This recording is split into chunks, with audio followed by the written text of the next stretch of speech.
Never in the field of human conflict was so much owed by so many to so few.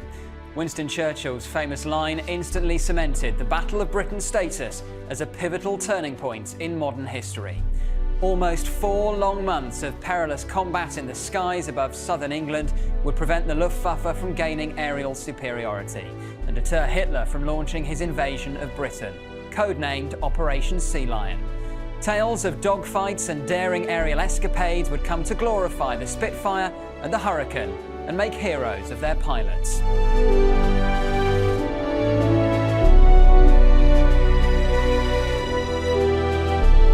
I'm James Hanson and welcome to History Undone, a history show with a difference where we explore how the briefest of moments end up shaping our world. Each episode we focus on a different battle from throughout history, but using modern military analysis we examine how split-second decisions at critical junctures tip the balance with dramatic consequences. All you have to do is watch, share and subscribe on YouTube. Today it's the Battle of Britain. In the summer of 1940, RAF Fighter Command scrambled its fleet of planes and, using a combination of radar and spotters on the ground, fended off wave after wave of German attacks. 84 years on, the battle is recognised as an enduring example of British defiance in the face of Nazi terror. But the outcome may have been very different. Joining me to discuss this are the military historian and researcher at the Tank Museum, Chris Copson, and the historian, author and former amphibious commander, Rear Admiral Dr. Chris Parry. Welcome to you both. So here we have in front of us a map of Britain and northern France as it would have been in the summer of 1940. Before we get into the Battle of Britain itself, set the scene for us, Dr. Chris Parry. France has surrendered, Dunkirk has happened. Yes, we've got a situation where Britain is in shock, really. It's rather like somebody who's been injured. They're pretty numb. They've lost most of their army's equipment on the beaches of Dunkirk. But we've got Churchill as Prime Minister. We're pretty defiant about what we're going to do in terms of continuing with the war. We've actually got quite a good air defence system. We rearmed in time, so we've got squadrons of Spitfires, probably the best fighter in the battle. The Me-109 the Germans have is pretty good, but the Spitfire's probably that little bit better. We've got Hurricanes. We've also got this fairly good system. It's called the Dowding system. Dowding's the head of Fighter Command, and it consists of not only these air group areas here that you can see, 10, 11, 12, 13 group.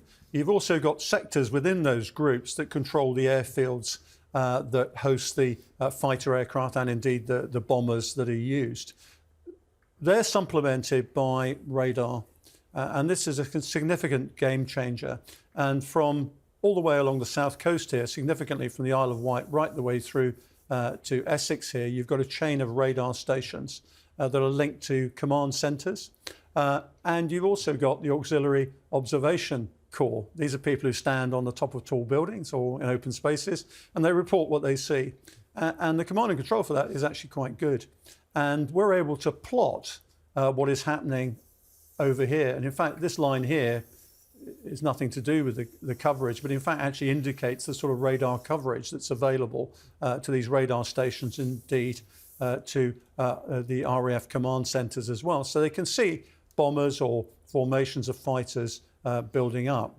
And at this stage, nobody knows what's going to happen in terms of whether it will be an invasion, whether the war will continue, because it may well be that the government comes to terms. The Germans are hoping the fact that Britain has seen sense, it seems what's happened to France. You don't want that to happen to you after all. They also think there may be a peace party that says, look, Churchill's got this wrong, we can't carry on the way we are. France has surrendered, why don't you? And in fact, you know, the French general who signs the armistice in the train carriage in Compiègne says if Britain isn't actually overwhelmed within 6 weeks, we're going to be seen as the biggest criminals ever for signing this armistice. So everybody's waiting to see what's going to happen. But Britain's quite confident that it can deal with this. And let's not forget, it's got a huge fleet as well. And why is that significant? Because the Germans have just, before the invasion of France, taken over Norway and Denmark. And that has significantly hammered their fleet. Quite a lot of their major warships are out of action. One of their heavy cruisers was sunk, 2 light cruisers were sunk, and they've got 1 operational U-boat as a result of that campaign. So the Kriegsmarine, the German Navy, is not in great shape. So they're not looking forward to the idea of having to cross the Channel to enable up to 3 German armies to invade. Now, interesting enough, the whole idea of invading Britain had been put to the General Staff in Germany the December before as an exercise to see what could be done. And there is a plan in place, but no more than that. And we will come on to the feasibility of Operation Sea Lion, as it was known, in due course. Focusing on the Battle of Britain, we'll come on to the specifics in a moment, but also in terms of the mindset of Hitler at the moment, Chris Copson. You know, does he need to go after Britain? I mean, Britain is alone here. The US, of course, long way off entering the war. The Molotov-Ribbentrop Pact is still technically standing. He hasn't launched Operation Barbarossa yet. So does he need to go after the Brits? Well, Hitler is on record as saying that Britain is not Germany's natural enemy. I mean, there's the First World War and the outbreak of World War II aside, there's a great history of friendship and cooperation between Germany and Britain. I mean, if you say really, Britain's natural enemy for most of the period has actually been France. That things have changed, but I think he's thinking, well, so much the better. He's already, if we can leave Britain alone, he's already looking east. At some point, he is going to go into Russia. If he doesn't have to invade Britain, then that will make that considerably easier. But it's really a question of, you know, how do we achieve this? Now, to start off with, he's thinking, well, OK. Well, I think there's another thing, Chris. I mean, Goebbels is quite explicit in this. He's having conversations with Hitler every day. And Hitler is saying to Goebbels, look, there's a real problem if we take out Britain, because we take out the British Empire as well. Yep. And if we allow that to happen, we're going to see other predators. And he's thinking Russia, he's thinking Japan, and thinking Italy as well, even though they're allies, actually pouncing on our colonies and actually working that to Germany's disadvantage. So they're trying to force Britain into a negotiated peace where you say you can have your colonies and stay out of the war. Stay out of Europe. You know, you can have your colonies. You can have your colonies, you can have your navy. Yeah. You can keep the ball rolling there. But he's afraid that it will too much change the whole world dynamic if Britain is taken out of the equation. I mean, if you think about, you know, the Pacific, Australia, New Zealand, yeah, Japan's just up here. What's going to happen there? And Japan has very quickly taken advantage of the surrender of France to say, look, we want access to Indochina and some of the resources there. And they base both ships, warships and aircraft there. And at the start of the war between Japan and America, quite a lot of the aircraft that are used in invading the rest of the Asia Pacific for Japan are based in formerly French Indochina. And so you can see that this is happening. And Hitler's quite explicit. We can't have other people actually benefiting from our success here. It would suit him very well if the status quo could be maintained on a level that's beneficial to Germany. But the problem is the British won't give up. No, exactly so. So what's the next stage? Well, we're an island. Let's see if we can starve them into submission. So the Luftwaffe opens up with attacks on ports and channel convoys. They realise that an awful lot of material, of food resources, has to come in from abroad, has to come from America, has to come from the Empire, the Commonwealth. So the English Channel is very narrow. Convoys trying to make their way up the channel are vulnerable. Let's take out the convoys, let's take out the port facilities, and let's see how far that gets us. Well, that's an interesting point. We can almost break up the Battle of Britain into 3 parts. The attack on the shipping lanes in the Channel, for instance, then the attack on the radar and also the air bases, and then I suppose what we know as the Blitz, which of course is the bombing of towns and cities across Britain. To start with the first part, in the shipping lanes, Chris Parry, talk us through how that goes. Yeah, this is what the Germans call the Kampfkanal, you know, the Channel battle. What they're trying to do is interdict the coastal traffic that has to come through to supply quite a lot of the country in terms of raw materials and everything like that. I think they're pretty successful in breaking that up. They also use fast attack boats as well in the Channel. they do turn their attention to Portsmouth and Southampton and other places, but what they're doing is they're probing the Royal Air Force. The really destructive raids on these cities come later. Right now, they're going, how good are the RAF? How good are these radar stations right now? So they start probing this. So that's the first phase. We've also got to remember that the Germans have lost nearly 1,200 aircraft in actually fighting the French. So they've got to reconstitute. So you've got a parts problem, you've got a supply problem. They've got to redeploy to various airfields in the north here, because they've worked out with the French, what's going to happen is we'll take the Atlantic coast and the north. You can have your Vichy regime in the south, but, we need to actually consolidate and establish ourselves here. So that's all going on at the moment. And we shouldn't underestimate the challenges of them doing that. You've also got to get new pilots and aircrew into the system. So there's a slight delay in all of that, and that gives Britain a chance to take breath, say, look, what can we do here? Really important thing, though, is that Britain, in terms of aircraft supply, outnumbers the Germans significantly. So the Brits can actually produce 470 fighter aircraft every month, whereas the German industry can only produce about 230. Yeah. I mean, as Chris has said, the opening phases, they are assessing the RAF and our other assets. I mean, the Dowding system, Chris mentioned earlier, chain home low, which picks up low-flying aircraft, and then the thing that refines it is the observer core, because a radar screen will tell you so much. It'll tell you an approximate size of a raid, approximate composition. Those guys in tin hats with binoculars sitting in sandbagged emplacements, they're the ones who actually count the numbers. And that's all relayed down. And the types. And the types. The Luftwaffe are coming over. I mean, they're staging these Freisjagds. So send a couple of fighters over. See who comes up. See if we can knock a Spitfire or two down into the ocean, down into the channel. So it's all starting carefully. It's the two opponents sizing one another up. I don't think they ever really get the hang of how well the Dowding system works. Well, and that brings us on, I suppose, to phase 2, if you like, which is going after the Dowding system and the air bases. Talk us through that, Chris. Yeah, so initially the plan is, and this is something that the Germans have been working on for some time, they've exercised it in Poland, they've done it in France as well. What we'll do is not only take out the radars, we know about those, and they're immensely difficult to knock out. And even when they are knocked out, they're up and running again pretty much the following day in many cases. So they're a bit frustrated by that. And they also want to go after fighter command in particular on the ground. So stations like Manston, Biggin Hill, they're all on the map here that you can see. The problem for the Germans is their intelligence is appalling. It is really poor. In many cases, they go for the wrong airfields. At other times, they actually plaster one in particular, Biggin Hill, several times. The hangars get destroyed, some of the installations as well, and the aircraft on the ground. But most of the time, there is not a strategic approach to actually taking out fighter command. Having said that, they don't hold their nerve.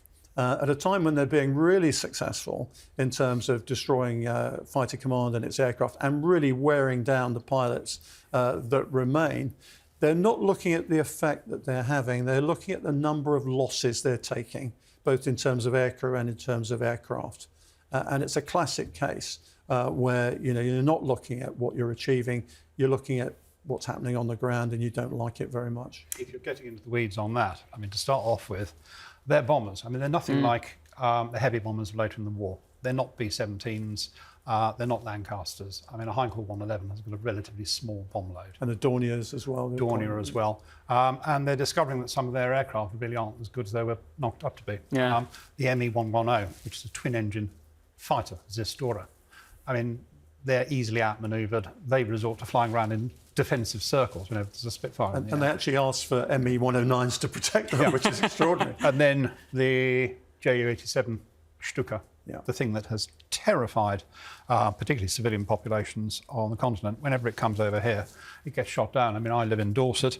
There is a raid on Portland, and the ME-110s and the Ju-87s, I think something like 16 aircraft fall in one day in one area. And they actually withdraw them from the battle at that point. Because they're really getting... Because the pilots are saying, look, this is a suicide mission. Yeah. Well, there's also a natural disadvantage, which is if you're the Germans, you can't land because you're on enemy territory. Yeah, absolutely. And, the situation, you've also got the channel, of course. Yes. So you're going to fall in the channel, you're not going to be picked up. And that's a great advantage. We're recovering more pilots than they are at that stage. There's another interesting point as well. If you look at the casualty figures for German aircraft, nearly a third of them are down to flying accidents. So that's either a problem with training or a problem with the maintenance. Yeah. So they're not only losing them to enemy action, they're losing them to other causes, special causes, as they say in their literature. That's the thing. I mean, an RAF, something like a Spitfire pilot, if he's in action over Britain, if he has to bail out, as long as he's not injured, he's back in another aeroplane, possibly later on the same day. If that's the pilot of an ME-109, if he's not killed, he's still out of the war because he's a POW. Only one German airman, Franz von Vera, ever made a successful escape from a POW camp, and that was from Canada. So, they're not coming back. I mean, it's quite interesting, of course. I mean, one thing we have to recognise, of course, there are a lot of nationalities. Out of the 2,800 aircrew in the Battle of Britain, French, we've got Poles, Americans, Irish, all that sort of thing. And, of course, if you're Polish or Czech and you land in Britain, there's a bit of a problem because the locals think you might be German. And there's a very famous story where Polish pilots come down, he's entangled in an oak tree, and the locals come round with a shotgun and everything. And he thinks, I'm in a bit of a pickle here. And they say, handy hock, put your hands up, thinking he's a German. And he actually says, F off. And they go, oh, he's one of us. So he's okay. Yeah. So it's a bit of a problem if you're one of the other nationalities. But it's absolutely right. If you're operating over home territory, you're getting your pilots back pretty quickly. Another Pole, for example, parachuted into a tennis club. And while he was waiting to be picked up, they gave him some flannels and gave him a tennis racket and said, well, you might as well play while you're here. Have a game. The one area where the Luftwaffe does have an advantage is air sea rescue. They were better at it than we were. An awful lot of our pilots drown in the channel because they're not picked up. The Luftwaffe had Dornier flying boats that are on constant watch for picking up pilots in the channel. They actually had these peculiar sort of buoys with a room inside, which are, again, designed specifically for air sea rescue. So they were getting some back that way. I mean, I think the critical issue, I mean, the Battle of Britain is well told. There's a series of major raids by the Germans. They put nearly 1,000 aircraft up on more than 4 occasions. And it culminates in the middle of September with these massive raids. And of course, it doesn't work, and they're losing quite a lot of aircrew at this point. There's then the switch to the cities. Now, this is a point of major dispute between two of the air fleet commanders. Kesselring says to Goering, look, I really agree that we should start to concentrate on cities now. We'll crack the morale. Well, let's just point out some of the cities in question. I mean, as you can see on this map here, where you've got a little red sort of fire symbol, these are all the cities. Basically, every major British city and every major industrial hub was targeted. Obviously, London, very severely affected. That's my home city of Bristol, very badly bombed. Coventry, infamously, was almost destroyed pretty much in the Blitz. Chris Copson, what were the Germans hoping to achieve through the Blitz? I think a lot of the time, partly, Coventry had a mass of arms factories. It's part of the industrial Midlands. By annihilating Coventry, hoping to wipe out industrial production. With London, it's essentially it's the docks, it's the factories, a lot of the rest of London, because bombing is, it's not very accurate. You don't exactly hit your targets. It then gets into a peculiar, almost spiteful period called the Baedeker raids.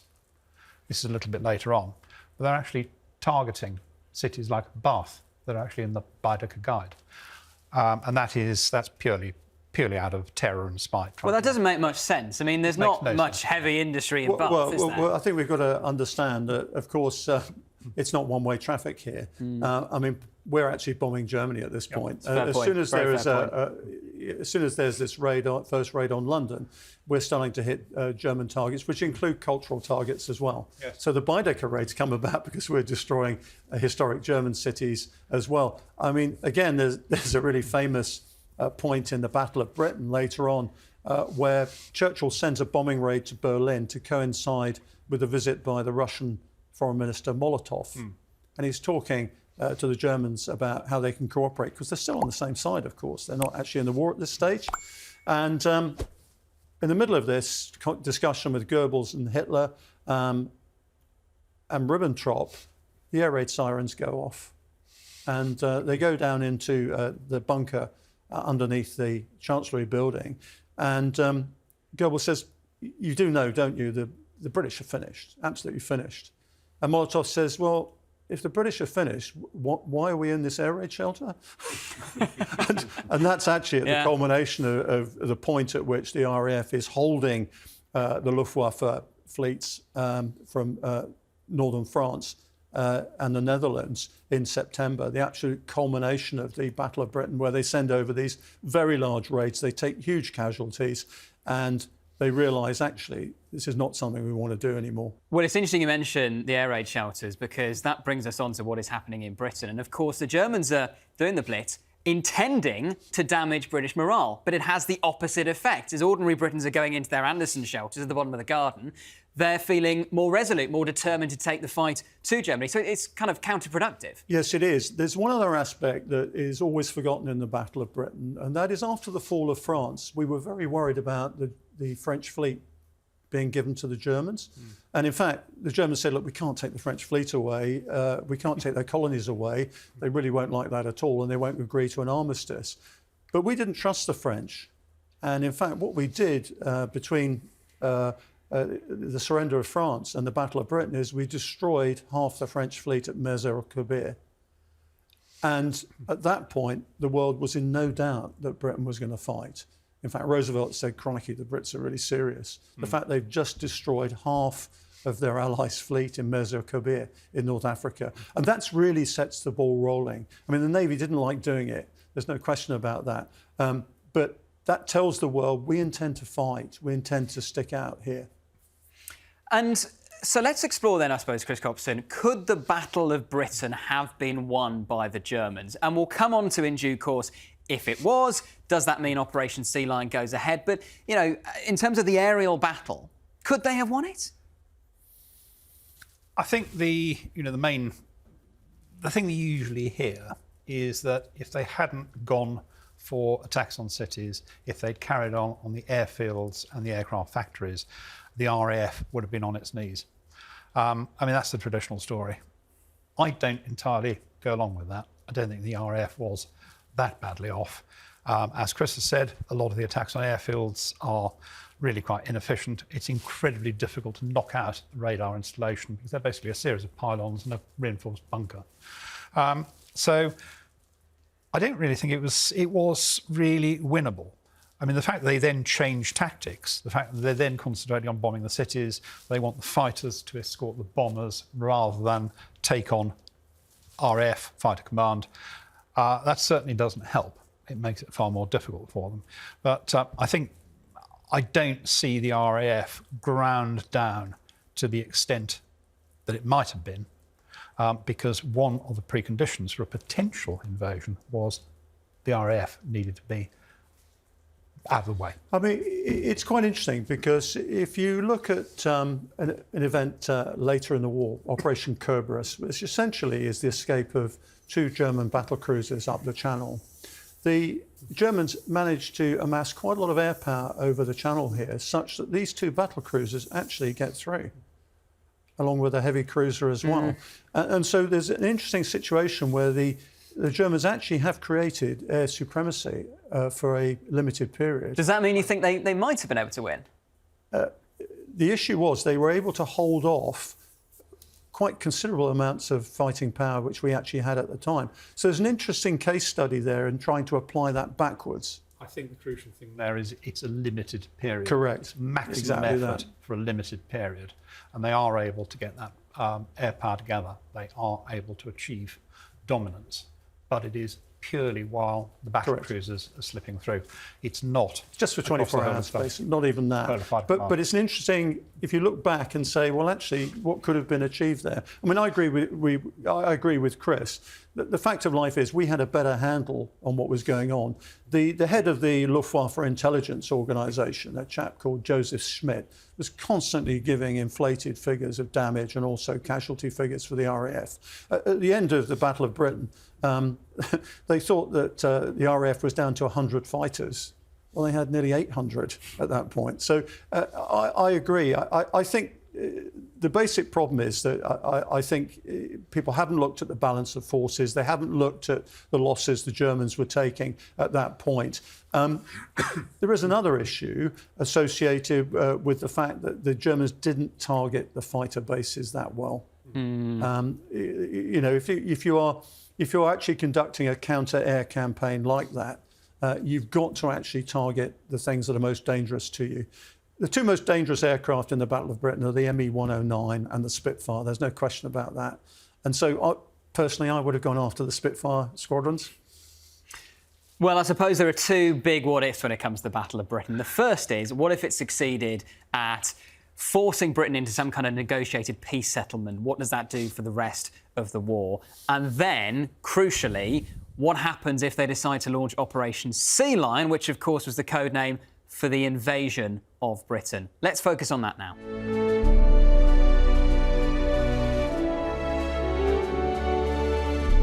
You know we love a map on History Undone. We've got a new one now. This shows the British defence sectors back in 1940. OK, let's talk about Operation Sea Lion now, which, of course, was the code name for the Nazi plan to invade Britain, not the British Isles, of course, because Ireland was neutral.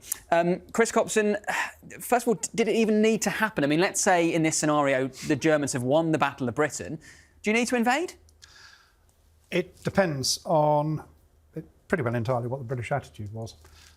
If the Luftwaffe had won the Battle of Britain, was there the possibility that we would seek a negotiated peace? Because Churchill's in power, we are in.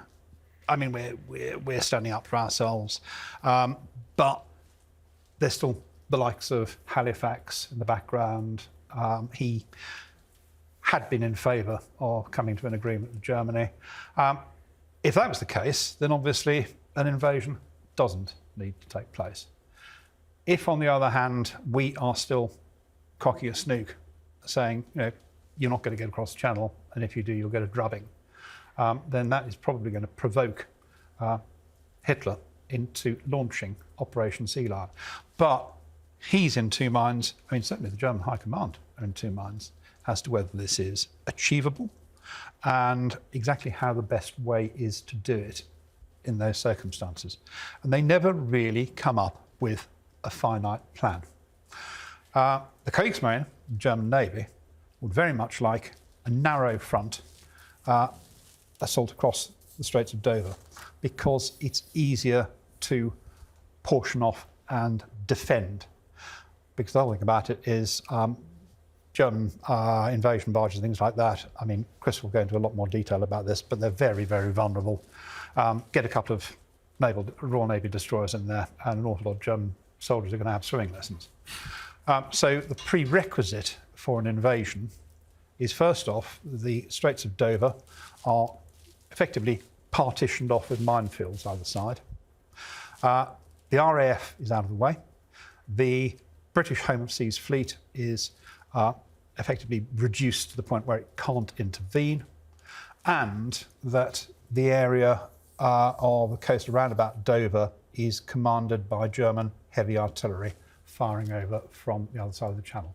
Dr. Chris Parry, just on the planning of Sea Lion, was it partly intended to almost distract Adolf Hitler, who of course really wanted to go after the Soviet Union, and those around him were going, well, let's just sort of distract Hitler by focusing on Britain for a bit? There is an element with the Battle of Britain that actually the clock is running, and Goering has said, I'll do it in a month, and Hitler's went, OK, fine, if we can do it in a month, that's OK. And I think the point has to be made.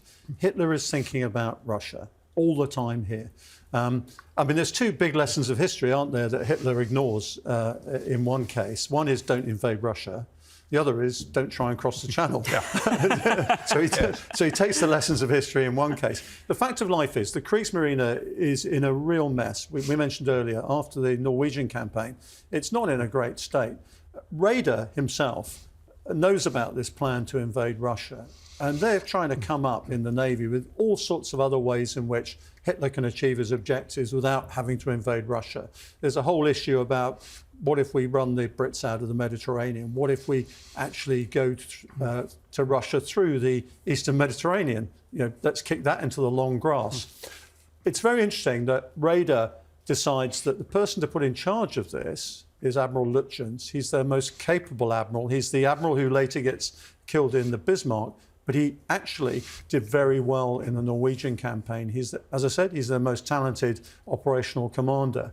So that's quite significant. He's trying to say to Hitler, look, we're doing the best we can here to bring this together. We're putting these barges that we've got from all over the western side of Europe, from the Netherlands down to the bottom of France. We're preparing the sort of vessels that we think we need, along with quite big explosive boats that they're going to use to blast their way onto the beaches and things like that. But here's the thing, there is no coordination at all between the Kriegsmarine and the Luftwaffe over what they're trying to achieve here and what the plan will be if they are going to do this. Meanwhile, the OKW, the Joint Command, is going, not too interested in this. The army is saying to us it's a big river crossing, but we don't believe it. And nobody is really taking it seriously. And the key to that is the logistic chains aren't being put in place to actually service this invasion. They've designated 3 armies that basically invaded France. It's then reduced to 2. But the only people who seem to take it seriously are the SS, who are dying to get their hands on British resources. There's 2,800 people they want to arrest and kill in the UK. And they're already dividing up the assets of Britain in terms of their natural resources and indeed their talent. There's a plan, for example, to export every male between the ages of 17 and 40 to the continent for forced labour. So lots of people have got plans, none of it's coordinated, nobody's taking it seriously. So, Chris Copson, let's just talk about how it might have looked. And OK, we're getting into the realms of massive what-ifs here because the planning never got to this stage. But what? Let's say you establish a beachhead at Dover, and then what? You go for London, do you? It depends on how they decided to play it. Narrow front is one option, broad front is another, because coming across the Straits of Dover, obviously that's the shortest route. But we chose not to do that in 1944. The other possibility is to actually come up into the southwest, cut off the southwest peninsula, take Bristol. As I said, the planning never really got that far. As Chris has said, it's pretty half-hearted. I mean, they're assembling river barges from all over the continent. They've got a very, very limited number of landing craft. They're building a few of these things called prams, which are 220-ton. I mean, they're like giant pontoons. I suspect it would all have ended very badly indeed. But the significant thing is that we are ready for it. Immediately, even before Dunkirk, we're actually thinking about, well, what happens if? And there are things are put in place. I mean, a formidable series of anti-landing obstacles, barbed wire, minefields along the south coast of England in crucial points. There are the stop lines, which are pillboxes, anti-tank ditches, designed to stop an enemy who actually makes a landing, establishes a bridgehead, from getting too much further. I mean, people tend to look at pillboxes these days and think, well, what the hell's that? That's a death trap. But the pillbox is just a strong point. There are trenches around it. There are other things that have since disappeared. And don't forget the Home Guard. I mean, seriously, if you look at the interrogation after the Second World War of the supply specialists from the Navy, there's a really good document which says this is what we thought about the war and the people. They said nobody actually thought about the fuel we might need if we went across the Channel. Yeah. And that's the point. If you think about D-Day, we ended up having to put a pipeline under the under the ocean to actually put the fuel across. But nobody's thinking about the logistics in any of this. So they might get to Dover, but you're thinking, how are they going to expand this bridgehead and also not be attacked? Let's not forget the Royal Navy here. We've got a lot of submarines, we've got a lot of mines, we've got a lot of other things. We've got aircraft carriers that can come into the fight here, which are outside the range of some of these aircraft. What's quite interesting, towards the end of the planning, somebody comes up with a bright idea of saying, well, OK, let's not do this. Let's go and invade Ireland instead. And it's a genuine plan at the end of this. This is the last attempt to say to Hitler, look, we can take the Brits from the west. Because if we take Southern Ireland, we can interdict also the Atlantic supplies as well. We can go back to trying to starve them out. And right to the end, Raeder is saying, look, we can do this through U-boats, through surface raiders, to actually starving them out. And he's hinting, please don't go east. And of course it fails. And Hitler basically loses patience. He says to Goering, you haven't succeeded in the timescale. I'm postponing this indefinitely. And we're going to go to the east now. My sense is it would have been smart to actually contain Britain at this point and say, I am going to go after Russia. But in fact, what we need to happen here is we'll just contain them. We will go for the maritime strategy. We'll starve them out. Well, I think the simple fact is, I mean, Operation Sea Lion has been war-gamed any number of times since the war. Would it work? Would it not? I mean, they used to do it at the Staff College in the old days. And the result is always the same, that the enemy loses hands down, that their bridgehead is confined. I mean, we'd put a lot of stuff in place. We'd actually got a prepared resistance. People laugh about the Home Guard. These guys called Home Guard auxiliaries who had concealed hides full of explosives and weapons. The idea being that the enemy main force would pass by and then they'd come out and chop up their supply lines. It would have been incredibly unpleasant. Also, there's another issue. We actually prepared weapons of mass destruction here in case it happened. People forget that there were plans to have these petroleum explosive devices on the coastlines, and they actually said we will use mustard gas if we have to. So there's quite a significant opposition, and I'm sure Churchill, if pushed to it, would have used mustard gas. Well, it would have got absolutely vile there. I mean, Kent and Sussex, there would have been a lidice there. I mean, there would have been massacres. The civilian population would have been exterminated. It would have got very, very messy indeed. And do you think the effect of that is that then the government in London, whatever government it is by this point, go, OK, we get it now, we get the message, we'll come to some kind of peace? No, because I think we'd be pushing them back into the sea at that point. We'd be pushing them back in the sea. Well, OK, let's explore then the big what-ifs of if Operation Sea Lion went ahead, whether it was successful or not. Let's start with the scenario in which it, as you described, it's pushed back in the sea, not successful. I mean, how major a defeat is that for Hitler then? I don't think it is. I mean, just pushing back a little bit on could have it succeeded. In tactical terms, we can see it couldn't have succeeded, but there were circumstances where it could have done. If the Germans had said, look, we'll push the French back beyond the Somme, we won't defeat them, we'll just hold them off now, and actually dealing with Britain had been part of the operational plan, you can see it working. Because it would have been part of the invasion of the West. That's really interesting. So, you know, we haven't done the work on that, but it strikes me that had the Germans included Britain in the original invasion of France plan, and as I said, held the French off instead of defeating them, they would have had the capacity and the momentum actually to force themselves across the Channel at some stage. They had the capacity. Now, if the Germans had been pushed back, essentially they'd have said, look, we've lost these number of troops. Bearing in mind how many troops the Germans lost throughout the rest of the war, that would have been a mere flyby, to tell you the truth.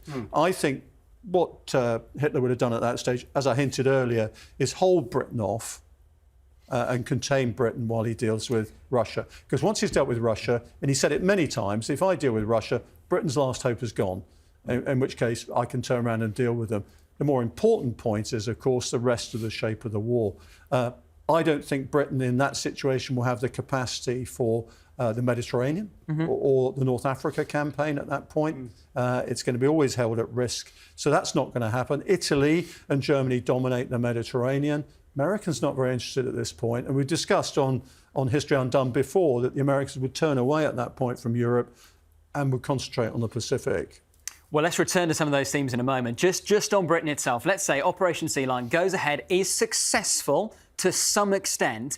Inevitably, that would lead to a change of government in London. Churchill, surely at this point, is out if it leads to some kind of negotiated peace or British surrender. So what kind of government do you then get in Britain? Do you get a form of Vichy Britain like you have Vichy France? And who is leading that? Is it Oswald Mosley of the British Union of Fascists? Is it Lloyd George, who was Prime Minister during the First World War, who's still knocking about and had made some mildly sympathetic noises towards Hitler in the past? What do you think the shape of the British government looks like? I think it depends on whether Hitler is in a position to actually impose a government, to actually have the leverage, in which case it would probably have been Mosley, fellow fascists. We have got Halifax that we mentioned earlier. He was all along in favour of a settlement with Germany rather than continuing the struggle. There is the possibility of Lloyd George. Either way, it would be a massive change of government, and it would result in something that is favourable to Germany and not willing to continue the struggle. The bigger question, of course, is, assuming that's happened, what's happening around the rest of the world? What's happening with our empire and Commonwealth? And what are the reverberations there that we started to talk about a little bit earlier? Well, let's pick up on that point, because you would have thought it would make strategic sense for Hitler to go, OK, we're going to keep the British Empire as is because we don't want new conflicts and new tensions emerging? I think he would have said, we'll keep the British Empire as it is until we want to take it over ourselves.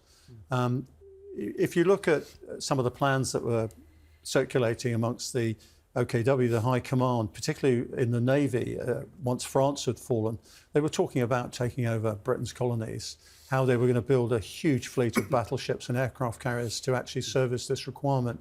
And essentially, at the end of the fall of France, German ambitions actually expanded quite significantly.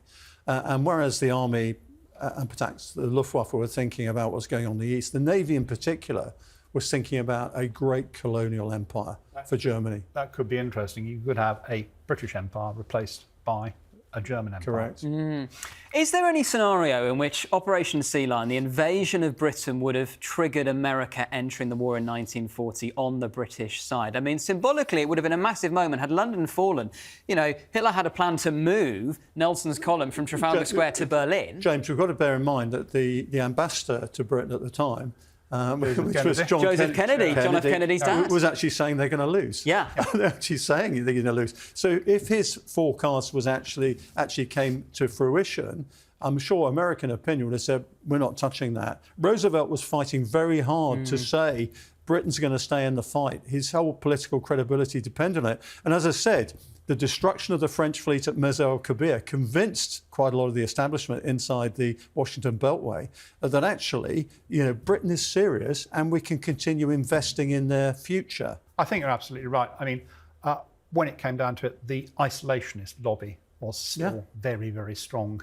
over in the United States. It took an awful lot of time and effort and a whole massive complication just to set up something relatively simple like Lend-Lease. If Britain had been defeated, I think they wouldn't want to touch us with a barge pole. And in fact, if you look at American interests, they don't want to risk that at that stage. No. And as we've hinted before in other episodes, but particularly in this one, I'm sure they would have faced the Pacific. Because remember, on the other side of the world, Japan is taking advantage of all of this. Yes. Not only in terms of the French colonies, but the British and the Dutch as well. And the Americans are going to say, well, hang on, this is part of our interest here, and we've got an issue with this. So I think what you'd have ended up with is Hitler facing Russia, trying to deal with Europe, and you'd have seen the Americans and probably the Anglosphere there, the Australians, New Zealanders, taking on the Japanese, frankly. Well, let's come on to that in just a moment. Very briefly, whilst we're dealing with the British Isles, let's say they've successfully invaded Britain. Do they go for Ireland? Do they think that's the last remaining landing post to our west?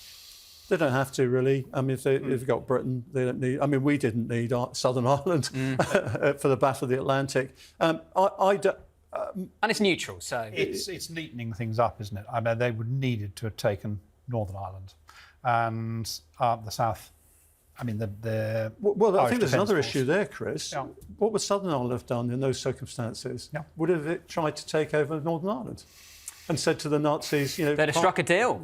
yeah, we'll take over Northern Ireland, unite the island of Ireland. Oh, Great opportunity. Bit of history there with German arms being supplied to, well, effectively both sides at the time of the Civil War as well. I'm sure that the Southern Irish would have been very tempted to take over Northern Ireland. Right, we have to talk about the Soviet Union now because, of course, the Molotov-Ribbentrop Pact is still in place, but we know that Hitler has this ultimate goal of invading the Soviet Union. Is his theory that if you've basically pacified Britain, that means you can just focus relentlessly on the East? And does that mean Barbarossa succeeds? Yeah. Right. Do you think it does? Yeah, because you remember that the start of Barbarossa, we start supplying the Soviet Union with arms, both from America and from our own manufacturers as well. Barbarossa succeeds. There's no question about it, in my view. And when we say succeeds, Moscow falls? Can I also say, of course, if Britain's out of the game, it's not interfering in Greece and the Balkans. Yes. And so Barbarossa is not delayed by 6 weeks. So Barbarossa is successful. And just to be clear on what we mean when we say that Barbarossa is successfurals, what you think that this... You go to the Urals. You go to the Urals. Yeah. Don't mess around with the rest. It's too big a job. Just go to the Urals, take all the useful bits, take White Russia, and secure the oil supplies down the Caucasus. And then does Job done. Stalin survive in power but just running a vastly reduced Russia? No. No, he's gone. He's gone, he's captured, He would have had the... somebody would have walked down the corridor with an automatic pistol. So he's not in a POW camp in Berlin, he's probably a goner. Along with a couple of 100,000 others as well. Yes. Yeah. But then, OK, let's say that scenario happens then, and essentially European Russia has fallen to Germany. The Japanese, do they think, OK, we'll take the other side? Yep. Yeah, we'll deal with that. Yeah? Yeah. We want to round off Manchuria, and we'll take as much as we can. And as a result, does it mean they don't attack Pearl Harbor? And therefore you don't get the US getting involved? I mean, this is a really big what if. The US are going to get involved at some stage. I don't think Pearl Harbor would have been the trigger in the same way. But the Americans, if they're going to survive on their continent with a Europe that is totally dominated by Hitler, with a colonial empire that is expanding, they're going to get squeezed out. What's really interesting here, James, is this is what the Chinese and the Russians are trying to do to America right now, is exclude it from the rest of the world. Yep. And so the forces of geopolitics go forward all the time. Nothing much changes, really, does it? No. Well, geopolitics is geography is history. So just to be really clear, we think that even if Operation Sea Lion succeeds and Britain is successfully conquered, I suppose, if you want to put it that way. Neutralised. You still think at some point the Americans are going to get involved? Yes, but not in the West, not on the Atlantic. Only in the Pacific? They are going to regard the Pacific as far more important. And will that just be a fight with Japan, or does Hitler still do his pretty bonkers plan of declaring war on the US? I think with success, the tripartite agreement starts to break up, because I think each country, Italy, Japan and Germany, will go after their own interests. So you've got Italy dominating the Mediterranean. We're happy with that. And the Germans are going after Europe to consolidate their heartland there, and also perhaps grow this colonial empire. Japan is totally on its own, doing what it wants. So I think no is the answer. Well, here we are recording this in Britain, in London. Think about how different the world we live in today could have been had the Battle of Britain played out differently.